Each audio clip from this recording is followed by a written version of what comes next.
Please welcome Jeff Cohen, Gabby Fillion, and Destiny Wishon. No pressure. All right, I just want to, we want to give a shout out to the people that were watching us on the live stream. We were just interacting with them. That was really us, just so they know that that was us.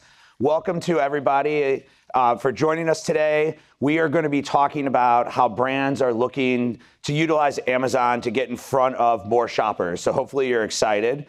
There's many different ways to measure success in what you're doing, and establishing KPIs or key performance indices are going to allow you to know how your ads are actually performing. So before we start, I want to ask a few questions, right? How many people here and online, tell us, are using tacos or total advertising cost of sale to measure their ads? Hands up high.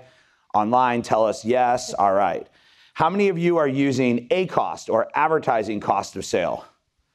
Awesome. And what about ROAS or return on ad spend? Great. Thank you all for sharing that. It's very common for us to see that. And what we're talking about today is how we move from these conversion-focused type of metrics and campaigns to more awareness and consideration type of campaigns, and the types of challenges that they present for both brands and for sellers across the board. And we want to talk a little bit about the struggles that you may be having in getting started with this. And personally, I want you to know, or we all want you to know, that you're not alone, right? That's really important here. At the end of this session, we're going to host a live Q&A. At this point, you should already have downloaded your app. Please use your app to ask us questions. Virtual audience, ask us questions. We're going to try to do a lightning round to go through as many of those as we can. So make sure if you haven't, you can get the code from your badge. Now, today I have two great brand builders on stage to talk with us. So I want to thank Gabby and Destiny for joining us today. Let's get started with some introductions. Gabby, you want to start? Introduce yourself and your company? Yeah, absolutely. So hi, everyone. My name is Gabby Fillion. And for the last 3 years, I've been the head of the Amazon strategy department at Garden of Life. And really, when I started and joined the company, my primary role was to overhaul that Amazon ad strategy and not be looking so conversion-minded. I suppose prior to this, I had a lot of experience with some smaller brands that didn't have a lot of brand recognition on Amazon and had limited budgets to work with. So I brought a lot of that experience into building Garden of Life. Awesome. Thank you for sharing, Gabby. I also want to share, Gabby is a world-class, world champion water skier. So if you check out her LinkedIn page, you'll see her doing some really cool stuff on a slalom ski. Destiny, I want to thank you for joining us today. Destiny is from one of our partners, Better AMS. They're the orange crew in the back. And not that people can see online, but their team is all wearing some baseball jerseys. Destiny, do you want to introduce yourself and your company? Yeah, of course. I don't have near as many talents as Gabby, but I am CEO and co-founder of Better AMS. We're an advanced Amazon advertising partner, and we manage everything from sponsored product ads to DSP. Now, Jeff, I must say, we've been in the space for going on 7 years now, and we have seen so much advertising evolution, and I'm really excited to talk about all of that today. Yeah, I think the advertising industry has changed significantly. As advertising has become more mainstream, as it's grown, Amazon isn't just sponsored products anymore. And I think with that growth, brands are having this challenge of maybe not being fully aware of Amazon ads and some of the capabilities that we have, or maybe more importantly, like how to use those capabilities. So I'm going to ask both of you to take a step back in time. Gabby, you said you joined Garden of Life 3 years ago. What was your primary task when you first started? How were you trying to overhaul the ad strategy? Maybe what did it look like at that point? Yeah, absolutely. So when I joined, I considered the ad strategy to be very binary and a lower funnel perspective, and the mindset of how we were thinking of things was very conversion driven, which is all right, but we wanted to move up the funnel and really build a lot more exposure into that shopper journey. I found that we really had to fix the basics and get granular. So when we were working with brands with limited budgets or not as much brand recognition, you've got to do everything perfectly. You optimize your PDP, optimize your campaigns. And so we had a lot of opportunity to do that with within Garden of Life. And I found that the mindset was very rooted in the P&L. And again, just not that much focus on that full funnel, consumer-obsessed shopping journey. Take me more into the mindset of when you joined the company. How were they thinking, and what evolution needed to occur? Yeah, so we needed to move that organization mindset beyond that primarily conversion-centric scenario and test a lot more with the journey, the test and learn opportunities that we could do with other ad types. I had to spend a lot of time with internal advocacy and education as well to finance and leadership, and really just to see Amazon as more of a growth partner and not just a sales channel for us. Yeah, and I think you touched on this a little bit, but all of us have to answer to somebody, right? So we're either answering to leadership within the organization that we talk to, or our accountants, or maybe stakeholders in the business, or maybe your spouse, right? That's who I usually have to answer to beyond people at work. What were maybe some of the headwinds that you had when you were talking with your management, and how did you kind of start to work through changing their mindset? Yeah, I think a lot of what I brought with from the brands that I'd been exposed to beforehand was this tried and tested model throughout my career, this always be testing mindset. And again, touching on the having a lack of brand recognition meant that we had to do those small things right. And we couldn't really rely on what was working 1 to 2 years ago, or even 6 months ago. Destiny touched on that in the intro of how much evolution has happened. And there's just so many frequent landscape changes, the algorithm changes, and making sure we had that always be testing mindset. Yeah. Yeah, I want to hop in here on like 2 important things that Gabby said that we pretty much see across the board is, one, the landscape does change so quickly, and people don't want to invest in something they don't understand. So I think that's where we really have spent so much time on that education and really understanding each product. Because if you know what you're trying to accomplish with each product, it's a lot easier to go in with that test and learn mindset and really start understanding what the expectations are behind that product.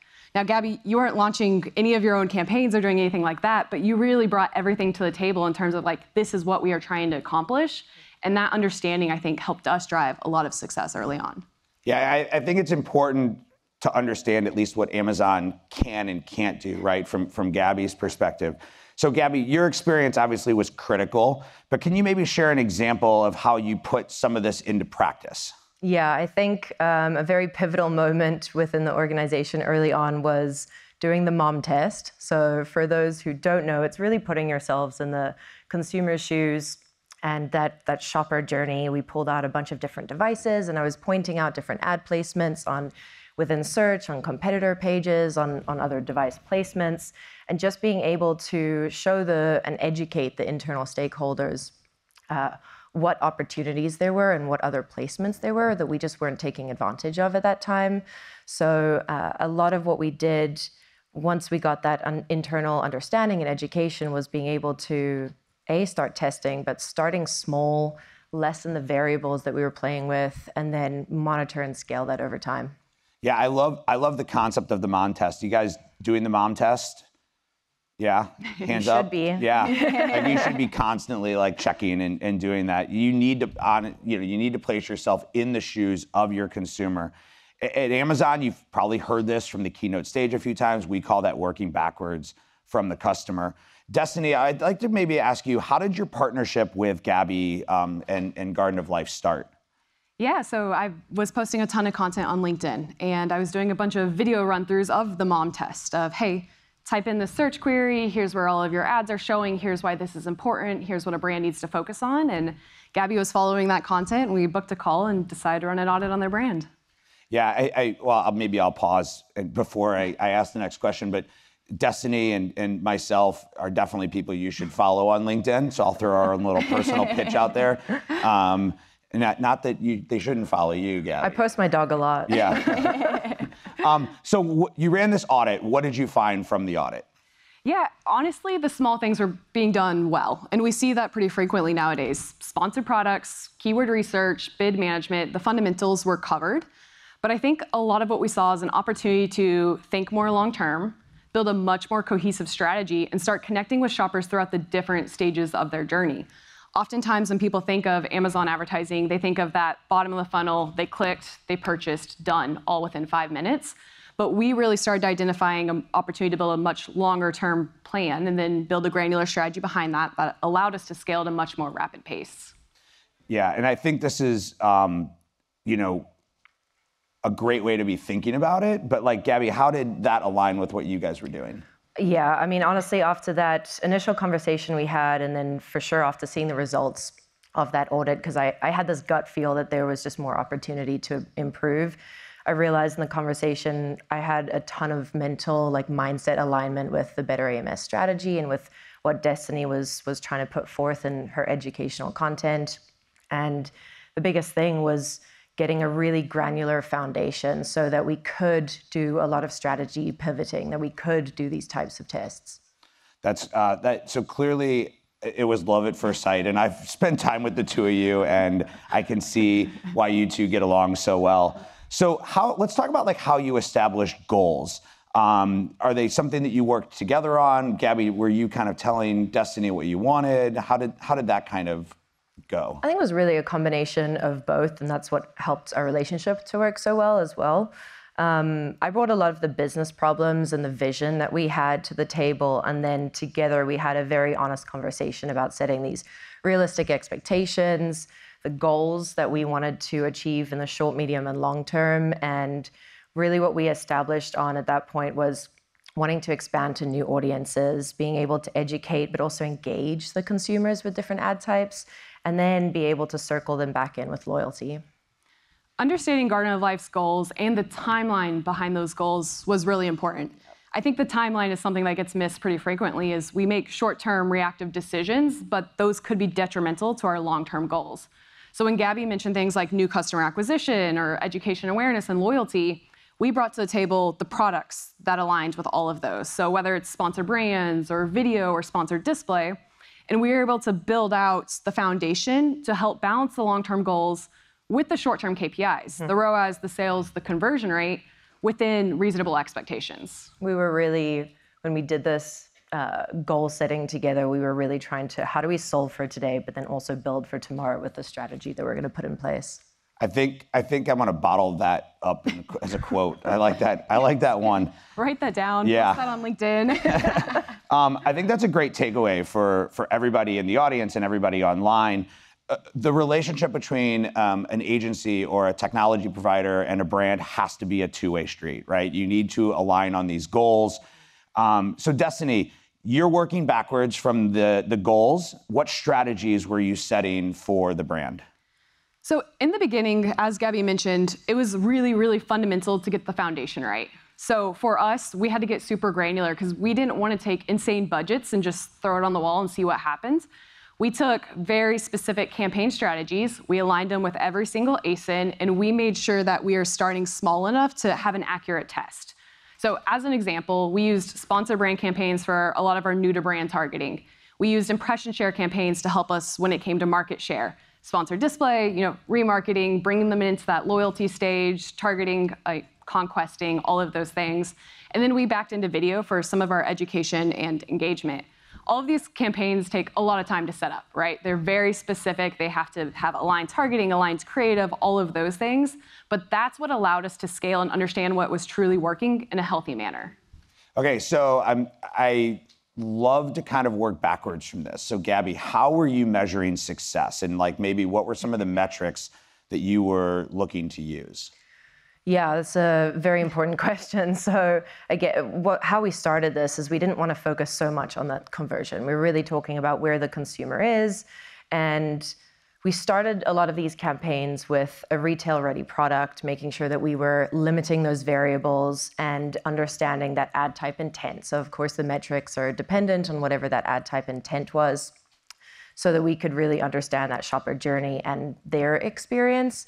So Destiny mentioned sponsored brand video. A really good example of that was we were thinking really just what's the view time? Are they engaging with that ad? And then, something more tangible, we were looking at new to brand rate. 100%. And understanding, again, that customer journey was super important. So when we're talking about the sponsor brands video, it's not necessarily about conversion. It's where's that showing up within the page? What are the customers experiencing when they're viewing that? If we had only focused on conversion rate, we would have achieved our short-term KPIs. ROAS probably would have been incredible, but our overall sales probably would have struggled to grow. We wouldn't have been building for tomorrow. Yes. And I love that the measurement isn't just conversion focused, right? When you're thinking about things like time on video or new to brand or impressions, you're looking for the signals that are telling you that the other down funnel actions will be taken, and you're building that funnel. So I think it's a great point on testing. And I think the other thing is that you need to test one thing at a time, right? So Gabby, people are getting ready to test. They want to move up funnel. They want to do these tests. What is a time period that they should be setting when thinking about testing? I like to try to be quite conservative with the time frames and put forth like a 90-day, this 3-month period with the limited budgets as well. And we'll monitor and adjust over time, maybe week to week, but never make those knee-jerk reactions. Setting those realistic internal expectations is a really important part of that because we might not see that conversion right then and there. Yeah, so I want to call out a couple things from what you said, just make sure everybody, these are what you should probably put in your notes, besides that quote. Always be testing, right? Like it sounds like you're kind of always thinking of tests. You want to set those variables, and then you want to establish that success criteria before you start. And from my experience, a lot of testing fails because the hypothesis and the metrics for the results aren't determined beforehand. And if you don't set that criteria for success, it's hard to know that you were successful. And then at the end, you just want to say I was successful because it was a great campaign, but you don't know the metrics behind it. Okay, let's get into the weeds a little bit. What should I be thinking about as I'm getting ready to start a test? Maybe like, what should I be thinking about with a budget? Yeah, so as Gabby mentioned, you can be pretty conservative. So one thing I always recommend is if you're unsure, you don't understand the product, start with your minimal budget. Start with $20 a day. And then as you start collecting insights and things like that, you can scale as needed. And I think that's the beautiful thing with PPC. If you have more budget and you're a little bit risky, then you can scale that. You can have a higher bid, higher budget, and see where you're at. If you're unsure of how something's going to perform, set a lower budget and a lower bid, and then scale or optimize as needed. If you're seeing, hey, this isn't aligned with the expectations, go in and optimize, and maybe you cut back. Total insights needed, I would say, we like to have $4,000 to $5,000 to feel comfortable of like, hey, this actually worked, or maybe this wasn't best for us. But again, keep those variables consistent. Great. Can maybe you touch a little bit on like what were some of the tests that you were executing? Yeah, so we've hit on sponsor brands video a lot, and I will use that because I think that was probably one of the most fun tests that we ran. Our first campaign rolled out in 2020. We started with just limited ASINs. Our first video, I think, drove a $4 ROAS. So that justified, hey, let's go create more video assets. Let's scale this out. Let's expand our targeting, maybe move up the funnel. Since launching, sponsor brands video alone has driven over $4.4 million in sales for us. Yeah, and I think you talked a little bit about awareness and loyalty. Can you share some of the campaigns and the results around those? Yeah, so sponsor brands and sponsor display are probably the best products to help us achieve those goals, just due to the nature of where they show up on the page and the opportunities we have available. On the sponsor brand side, I think we launched an additional 200 campaigns, because again, we like to be granular. We like to make sure we're really, really aligned with the objectives, whether it's new to brand or brand defense or category growth. Sponsored brands alone had a 5x increase in sales after launching those. And then on the sponsored display side, that was a brand new launch for the brand. I mean, it's a fairly new product, I would say. So we hopped in really early on, did a lot with product targeting, making sure we were refining in terms of price point, reviews, all of those things. Expanded into remarketing and started moving up the funnel a little bit on the audience targeting side. And within the first 3 months of that product rolling out, we had driven an additional $150,000 in sales from sponsored display alone.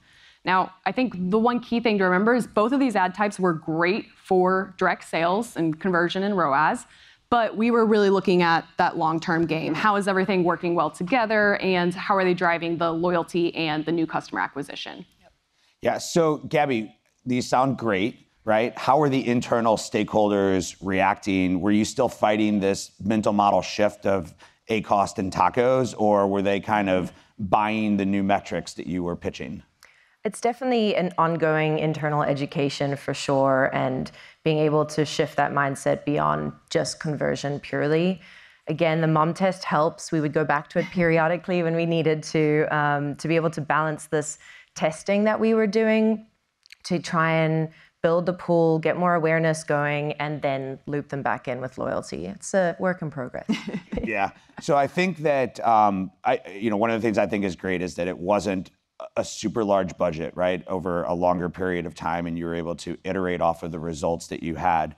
And both of you have this mental model to naturally test, learn, and scale.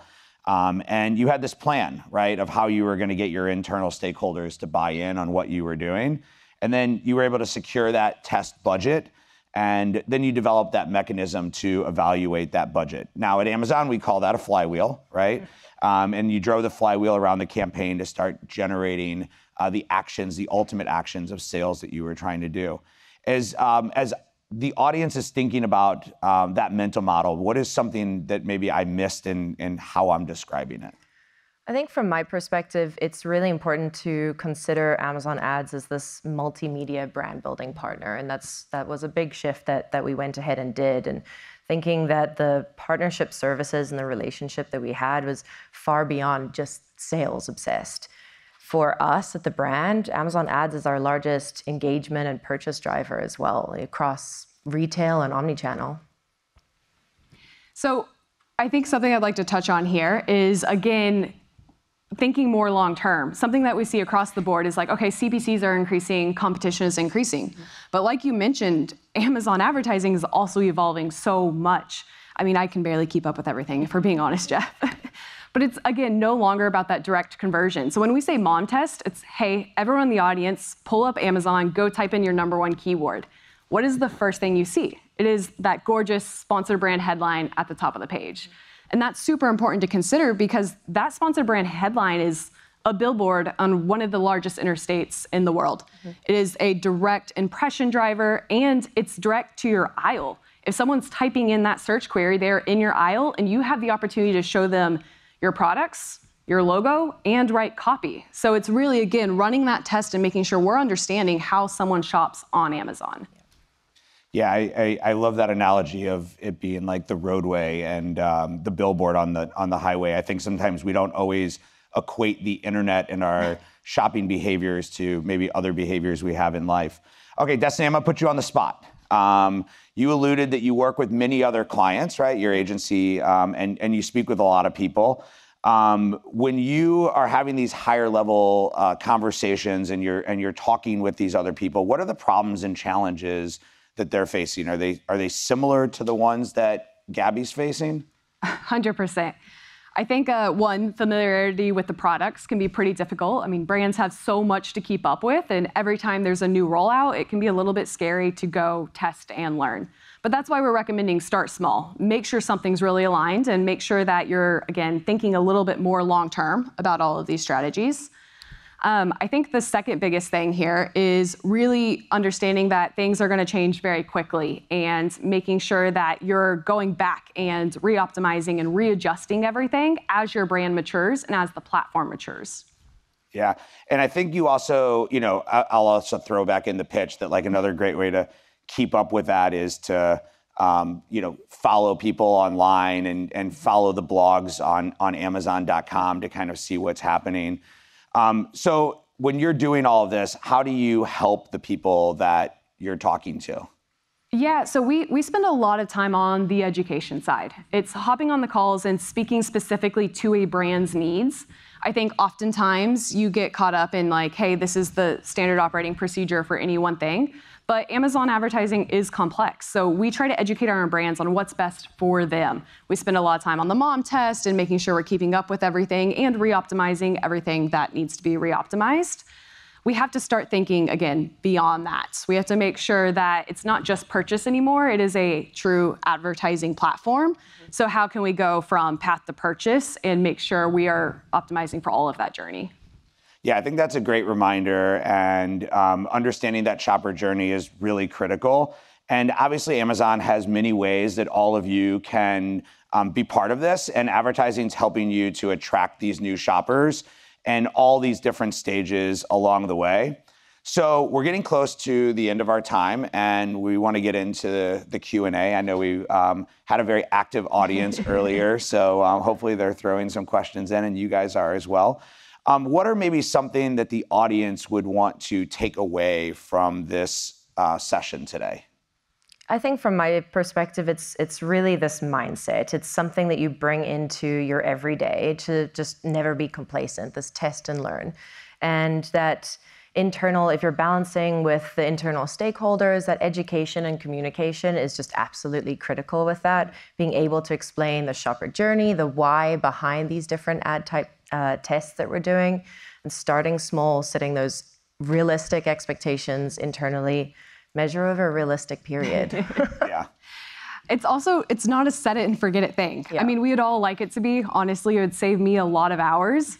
But there's so much that changes within the platform, but also as your brand matures, right? If you're launching a new product, or maybe you have a product that is a legacy product now, you have to realign your strategy for that stage of the business. And that's something that people often forget. Like, we can come up here every day and say, hey, launch everything new, test and learn, take advantage, and that's what's going to make you win. But in reality, it's readjusting and say, I had this campaign from 2020, it worked then, maybe I need to go in and adjust my creative or my video and optimize that. So not only testing new things, but making sure we're optimizing everything that's existing. Mm-hmm. Yeah, and I would also kind of throw in that it's, you want to test the things that maybe you haven't tried. You tried once and you haven't, tried again. Yeah. I agree with 100% of everything that you said. I mean, from Amazon Ads perspective, we want advertisers to be efficient and effective in their advertising, right? That's what grows your brand. That's what brings new shoppers to you. And I think that this idea of testing and learning and implementing this mindset into your business allows you to build this collection amongst you and your internal stakeholders, and helping you to move your brand up funnel where you can significantly increase the addressability or the size of the audience that you're exposing your brand to. And that's what we were really hoping to kind of open people up to today. So I want to thank you both, Gabby and Destiny, for joining us. So everyone can give them a hand, thumbs up online. 5 stars.